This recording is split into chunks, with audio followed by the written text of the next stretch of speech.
Hi friends, welcome back to Smiley Sneha YouTube channel. അപ്പോൾ എല്ലാവർക്കും പുതിയൊരു വീഡിയോയിലേക്ക് സ്വാഗതം. അപ്പം ഞാൻ ഇന്ന് വന്നിരിക്കണമെന്ന് പറഞ്ഞാൽ ചെറിയൊരു മോർണിംഗ് വ്ളോഗ് ചെയ്യാമെന്ന് കരുതി. മോർണിംഗ് വ്ളോഗ് വലിയ കാര്യമായിട്ടില്ല, എന്തൊക്കെയാണ് മോർണിംഗിൽ ഫുഡും കാര്യങ്ങളൊക്കെ എന്ന് ഉണ്ടാക്കണേന്ന് കഴിക്കണേയൊക്കെ കാണിച്ചു തരാമെന്ന് കരുതി. അപ്പം പണിയെല്ലാം തീർന്ന ഒരിതാണ്. അപ്പം ഞാൻ വീടൊക്കെ ക്ലീൻ ചെയ്ത് തുടച്ചിട്ടു.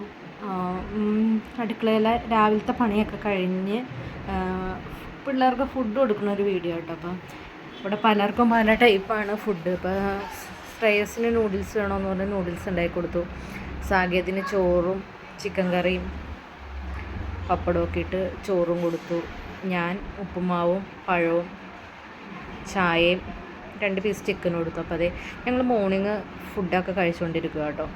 അതിനുശേഷം ഉച്ചക്കത്തേക്ക് മീൻകറി തയ്യാറാക്കിക്കൊണ്ടിരിക്കണതാണ്. അപ്പോൾ ദേ മീൻകറി അരപ്പൊക്കെ ഇട്ടൊന്ന് തിളപ്പിക്കാൻ വെച്ചു. അതിന് മീൻ വൃത്തിയാക്കി കഴിയുമ്പോഴത്തേക്ക് മീനും കൂടിയിട്ട് അതും തിളപ്പിച്ചെടുത്ത് മീൻകറി റെഡിയാക്കിയെടുക്കും. അപ്പം ഞാൻ ഇടയ്ക്ക് ബ്രേക്ക്ഫാസ്റ്റായിട്ട് മാറ്റി ഉപയോഗിക്കണമെന്ന് പറഞ്ഞാൽ ദേ മുസ്ലിയുടെ ഒരു ന്യൂട്രീഷൻ പ്രോട്ടീനുള്ള ഒരു ഓട്സ് ആട്ടോ. അത് പാലിൽ മിക്സ് ചെയ്ത് അത് ഞാൻ ഇടയ്ക്ക് കഴിക്കാറുണ്ട്. മാറി മാറിയിട്ട് ഞാൻ ബ്രേക്ക്ഫാസ്റ്റ് കഴിക്കണം. അപ്പോൾ അതെ ഞാൻ മീനൊക്കെ ഇട്ട് നന്നായിട്ട് തിളപ്പിച്ച് അത് മാറ്റി വെക്കുന്നുണ്ട്. വേറെ കറി അങ്ങനെ പ്രത്യേകിച്ച് ഉണ്ടാക്കാനുള്ള കുറച്ച് ചിക്കൻ കറിയുടെ ബാലൻസും ഉണ്ട്. അപ്പോൾ ഇന്നത്തെ ഒരു ലഞ്ചെന്ന് പറഞ്ഞാൽ ഏകദേശം ഇത്രേ ഉള്ളൂ കേട്ടോ. അപ്പോൾ കുറച്ച് ചിക്കൻ കറി അവർക്കുണ്ട്, പിന്നെ മീൻ കറിയുണ്ട്, ചോറ് തിളപ്പിച്ച് വാർത്തിട്ടിട്ടുണ്ട്. അപ്പോൾ നമുക്ക് ഉച്ചവരെ നമുക്ക് ഏകദേശം കറികളൊക്കെ സെറ്റാണ്.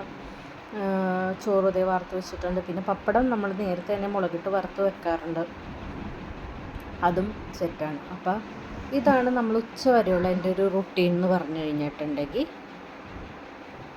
അതിൻ്റെ ഇടയ്ക്ക് നല്ല ചെനച്ച മാങ്ങ കിട്ടിയിട്ടുണ്ട്, അതൊന്ന് മുളകിട്ട് എടുത്ത് കഴിക്കാനോ പ്ലാനുണ്ട്. പിന്നെ ഒരു ലഡു, അതൊക്കെ ചോറിൻ്റെ കഴിഞ്ഞ് ഇടയ്ക്ക് കഴിക്കുന്ന ഒരു ഐറ്റം കേട്ടോ. പിന്നെ ഈവനിങ് ആകുമ്പോഴത്തേക്കും കട്ടൻ ചായയും നമ്മുടെ അച്ചപ്പവും കൂടി എല്ലാവർക്കും ചായ കൊടുത്ത് അങ്ങനെ ടി വി ഒക്കെ കണ്ടിരിക്കണേ കേട്ടോ. ഹലോ മമ്മി കണ്ടിരിക്കണേണ്. അപ്പോൾ നമ്മുടെ ഒരു ഈവനിങ് റുട്ടീൻ വരെ ഞാൻ കാണിക്കണുള്ളൂ. അപ്പോൾ വീഡിയോ ഇഷ്ടപ്പെട്ടെങ്കിൽ ലൈക്ക് ചെയ്യുക, ഷെയർ ചെയ്യുക, സബ്സ്ക്രൈബ് ചെയ്യുക, എന്നെ സപ്പോർട്ട് ചെയ്യുക. അപ്പോൾ ഇതുപോലുള്ള വീഡിയോകൾക്ക് നിങ്ങൾക്ക് ഇഷ്ടമാണെങ്കിൽ എനിക്കൊന്ന് കമൻറ്റ് ചെയ്യുക.